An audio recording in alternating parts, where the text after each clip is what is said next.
तो clear cut जो है वो भाजपा की गलतियां हैं, जिन्होंने एक लोकतंत्र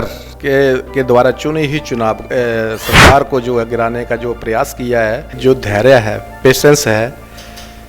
और सब्र का फल जो है वो मीठा होता है, वो इन लोगों को सीखना चाहिए जो पार्टी छोड़कर जो लोग गए हैं। अगर माननीय मुख्यमंत्री जी ने अगर 40 वर्ष संघर्ष किया तो संघर्ष उन्होंने पार्टी के बीच में रहकर किया और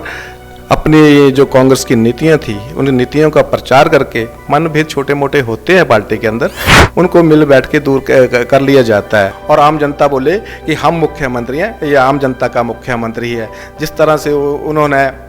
आपदा के बाद जो है अपना 4000 अनाथ बच्चों को जो है गोद लिया और उन्हें चिल्ड्रन ऑफ स्टेट का दर्जा दिया, तो ये बहुत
फिशरी का बोर्ड का जो है वो मुझे चेयरमैन बनाया गया है और उसके बाद मुझे लोकसभा शिमला संसदीय क्षेत्र का AICC की तरफ से मुझे कोऑर्डिनेटर बनाया गया। अभी पिछले हाल ही के दिनों में 15 मार्च को मेरी जो नियुक्ति हुई है, इसके लिए भी मैं माननीय मुख्यमंत्री ठाकुर सुखविंदर सिंह सुक्खू जी का धन्यवाद करता हूं कि उन्होंने एक आम घर के नौजवान को 34 वर्ष के संघर्ष के बाद मेरे संघर्ष को देखते हुए मुझे आज इतने बड़े ओहदे के ऊपर नवाजा है। उसके लिए मैं माननीय ठाकुर सुखविंदर सिंह सुक्खू जी का तहे दिल से धन्यवाद करता हूं और उन्हें मैं जय हिंद करता हूं। आपने तो बड़ा लंबा चौड़ा चिट्ठा बता दिया सर, 1990 से आप कांग्रेस के साथ लगे हैं, लेकिन सर एक्चुअली ज़्यादातर जो लोग हैं, मेजोरिटी, उनके मन में यही है कि सुखविंदर सिंह सुक्खू के पावर में आने के बाद ही आप जो है लाइमलाइट में आए। तो सर जब वीरभद्र सिंह का टेन्योर था तब सुखविंदर सिंह सुक्खू भी काफ़ी उनमें आपस में टसल थी, तो साइडलाइन रहे थे। तो ये जो दौर सुक्खू जी का आया, इसमें भी कुछ लीडर्स साइडलाइन गए, तो क्या तब कभी आप लोगों ने ऐसा नहीं सोचा कि कांग्रेस पार्टी छोड़ दें या क्रॉस वोटिंग कर दें? तब भी तो राज्यसभा की वोटिंग हुई होंगी। यही तो सोचने की बात है कि किसी ने ये सच कहा है कि जो धैर्य है, पेशेंस है और सब्र का फल जो है वो मीठा होता है, वो इन लोगों को सीखना चाहिए जो पार्टी छोड़कर जो लोग गए हैं। अगर माननीय मुख्यमंत्री जी ने अगर 40 वर्ष संघर्ष किया तो संघर्ष उन्होंने पार्टी के बीच में रहकर किया और अपनी जो कांग्रेस की नीतियां थी उन नीतियों का प्रचार करके, मनभेद छोटे मोटे होते हैं पार्टी के अंदर, उनको मिल बैठ के दूर कर लिया जाता है। लेकिन इन लोगों ने जो रवैया अपनाया है वो निंदनीय है और आने वाले जो चुनाव हैं आप देखेंगे खुद कि इनको जनता जो है वो मुंह तोड़ जवाब देगी। सर, कांगड़ा जो है राजनीतिक राजधानी कही जाती है हिमाचल प्रदेश की, तो यहाँ पे हमने देखा नहीं कि सुखविंदर सिंह सुक्खू के लिए कोई जो है वो उनकी जो बात है वो जनता के आगे रखे, क्योंकि उन्होंने इतनी बड़ी बात कही कि प्रदेश को कर्ज मुक्त करना है, प्रदेश पे कर्ज है, किसी मुख्यमंत्री ने की नहीं। लेकिन आपकी पार्टी का कोई भी लीडर, चाहे वो मुख्यमंत्री के करीबी थे या किसी ओहदे पे बैठे थे, किसी ने आज तक हमने देखा नहीं कि ये बात जो है वो यहाँ रखी हो, क्योंकि कांगड़ा जो है सबसे बड़ा राजनीतिक जिला है। तो आप क्या तैयारियां कर रहे हो कि यहाँ पे अब इलेक्शंस की भी माहौल बन चुका है, सुखविंदर सिंह सुक्खू की जो गवर्नमेंट है वो भी एक शेकी ग्राउंड्स पे टाइट स्पॉट में आ गई है, तो आप किस तरह का काम कर रहे हो कि जो है गवर्नमेंट भी सेफ रहे और आने वाले इलेक्शंस भी कांग्रेस के जो है वो पक्ष में हो जाए? देखिए, जिला कांगड़ा हमारा बहुत बड़ा है, 15 विधानसभा क्षेत्र हैं और मेरे बहुत सीनियर लीडर वहाँ पर बैठे हैं।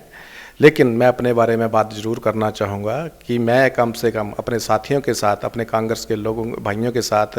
पिछले 1 साल 3 महीने से मैं अपने साथियों के साथ 20 पंचायतें कवर कर चुका हूँ और 20 पंचायतों के अंदर जो कांग्रेस की नीतियाँ हैं, कांग्रेस का प्रचार जो है वो हमने अपना बूथ लेवल के ऊपर तक पहुंचाया है। माननीय मुख्यमंत्री जी ने जिस तरह से आपदा के दौरान 4500 करोड़ रुपया जो है वो आम जनता को पहुंचाया और उनकी दुखदी रग को